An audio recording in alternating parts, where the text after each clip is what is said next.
જય શ્રી કૃષ્ણ મિત્રો, નિત્ય સત્સંગમાં આપ સૌનું સ્વાગત છે।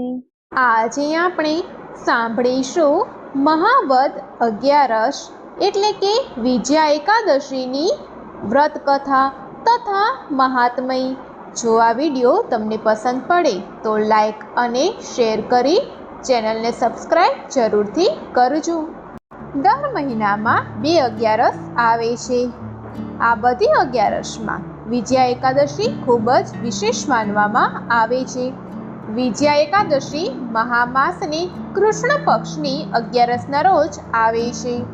પૌરાણિક માન્યતાઓ અનુસાર વિજયા એકાદશીના દિવસે ભગવાન વિષ્ણુની પૂજા વિધિ વિધાનથી કરવાથી દરેક કાર્યોમાં વિજય મળે છે અને શત્રુઓથી મુક્તિ મળે છે। વિજયા એકાદશીનું જેવું નામ છે એવી જ રીતે આ વ્રતને કરનારા સદૈવ બધા કાર્યમાં વિજય પ્રાપ્ત કરે છે। પ્રાચીન સમયમાં ઘણા રાજા મહારાજા લોકો આ વિજયા એકાદશી વ્રતના પ્રભાવથી યુદ્ધમાં હારને પણ જીતમાં બદલી લેતા હતા। વિજયા એકાદશીનું મહત્વ પદ્મ પુરાણ અને સ્કંદ પુરાણમાં પણ જોવા મળે છે। એવી માન્યતા છે કે આ વ્રતને કરવાથી શત્રુઓથી ઘેરાયેલ વ્યક્તિ વિકટ પરિસ્થિતિમાં પણ વિજય સુનિશ્ચિત કરી લે છે। વિજયા એકાદશીનું મહાત્મય ફક્ત સાંભળવા માત્રથી વ્યક્તિના સમસ્ત પાપો નાશ થઈ જાય છે। આ ઉપરાંત વિજયા એકાદશીનું વ્રત રાખવાથી મનુષ્યનું આત્મબળ પણ વધે છે। વિજયા એકાદશી વ્રત કરનારા વ્યક્તિના જીવનમાં શુભ કર્મોમાં વૃદ્ધિ, કષ્ટોનો નાશ અને બધી મનોકામનાઓની પૂર્તિ થાય છે। એટલું જ નહીં, વિજયા એકાદશી વ્રત જે કોઈ પણ સાચા મનથી રાખે છે તેના પર ભગવાન વિષ્ણુની કૃપા સદૈવ કાયમ માટે રહે છે। તો હવે આપણે સાંભળીએ વિજયા એકાદશીની વ્રત કથા। ધર્મરાજા યુધિષ્ઠિર બોલ્યા, હે જનાર્દન, મહામાસના કૃષ્ણ પક્ષની એકાદશીનું નામ શું છે, તેની વિધિ કઈ છે તે કૃપા કરીને મને કહો। ત્યારે ભગવાન શ્રી કૃષ્ણ બોલ્યા, હે રાજન, મહામાસની કૃષ્ણ પક્ષની એકાદશીનું નામ વિજયા છે। તેના વ્રતના પ્રભાવથી મનુષ્યને વિજય મળે છે। આ વિજયા એકાદશીના પ્રભાવથી જ અને તેના શ્રવણ પઠનથી સમસ્ત પાપ નાશ થઈ જાય છે।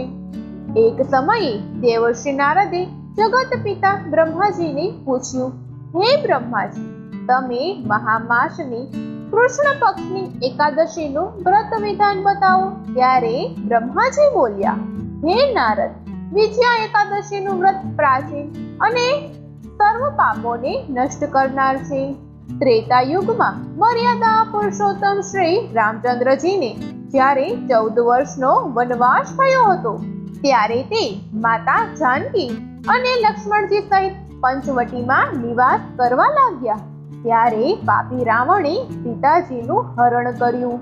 આથી તેઓ વ્યાકુળ બની સીતાજીની શોધમાં નીકળી પડ્યા। ફરતા ફરતા તેઓ મૃત્યુના મુખે પહોંચેલા જટાયુની પાસે પહોંચ્યા। જટાયુ પોતાની કથા સંભળાવી સ્વર્ગલોક ચાલ્યા ગયા।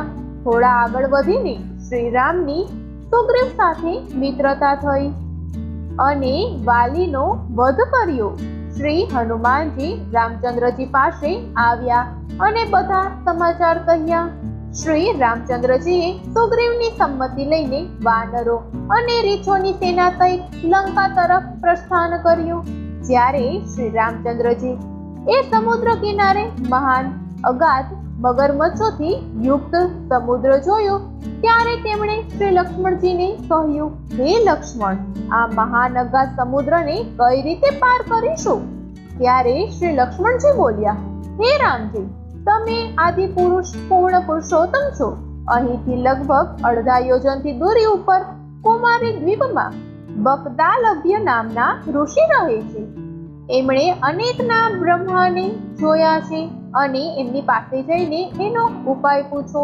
લક્ષ્મણજીના વચનો સાંભળી શ્રી રામચંદ્રજી બગદાલભ્ય ઋષિ પાસે ગયા અને એમને પ્રણામ કરીને બેઠા।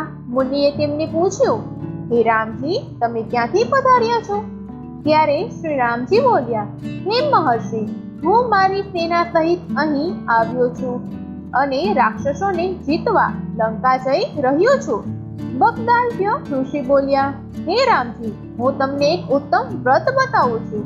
મહામાસના કૃષ્ણ પક્ષની વિજયા એકાદશીનું વ્રત કરવાથી તમે સમુદ્ર અવશ્ય પાર કરી શકશો અને તમારો વિજય થશે.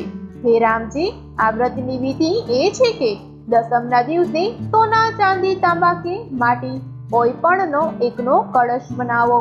આ ઘડામાં પાણી ભરી તેના ઉપર 5 પલ્લવ રાખીને વૈદિક ઉપસ્થાપન કરવું. એ કળશના નીચે 7 અનાજ ભેળવેલ અને ઉપર જવ રાખવા. તેના ઉપર શ્રી નારાયણ ભગવાનની સુવર્ણ પ્રતિમા સ્થાપિત કરવી. એકાદશીના દિવસે સ્નાન આદિ નિત્ય કર્મથી પરવારી ધૂપ, દીપ, નૈવેદ્ય, નાળિયેર આદિથી ભગવાનનું પૂજન કરવું. એ સમસ્ત દિવસ ભક્તિપૂર્વક કળશની સામે બેસી વ્યતીત કરવો અને રાત્રિમાં પણ ત્યાં બેસીને જાગરણ કરવું જોઈએ. દ્વાદશીના દિવસે નદી અથવા તળાવમાં સ્નાન કર્યા પછી આ કળશને બ્રાહ્મણને આપી દેવો જોઈએ. હે રામ, જો તમે આ વ્રતને સેનાપતિઓ સાથે કરશો તો અવશ્ય વિજયી થશો. શ્રી રામચંદ્રજીએ મુનિની આજ્ઞા અનુસાર વિધિપૂર્વક વિજયા એકાદશીનું વ્રત કર્યું અને બ્રાહ્મણોને દાન આપ્યું. તેના પ્રભાવથી દૈત્યો ઉપર વિજય મેળવ્યો, રાવણનો સંહાર કર્યો અને સીતાજીને લંકા પર વિજય મેળવ્યો અને સીતાજીને પ્રાપ્ત કર્યા. હે નારદ, જે મનુષ્ય આ વિધિથી વ્રત કરે છે તેમને આ લોકમાં વિજય મળે છે અને તેમનો પરલોક પણ અક્ષય બની રહે છે. ભગવાન શ્રી કૃષ્ણ કહે છે, હે યુધિષ્ઠિર, આ કારણે વિજયા એકાદશીનું વ્રત કરવું જોઈએ. આ પ્રસંગને વાંચવા અને સાંભળવાથી પણ વાજપેયી યજ્ઞનું ફળ મળે છે. તો મિત્રો, આ હતી વિજયા એકાદશીની વ્રત કથા તથા મહાત્મય. જો આ માહિતી તમને પસંદ પડી હોય તો વિડીયોને લાઈક અને શેર કરી ચેનલને સબસ્ક્રાઇબ જરૂરથી કરજો. જય શ્રી કૃષ્ણ.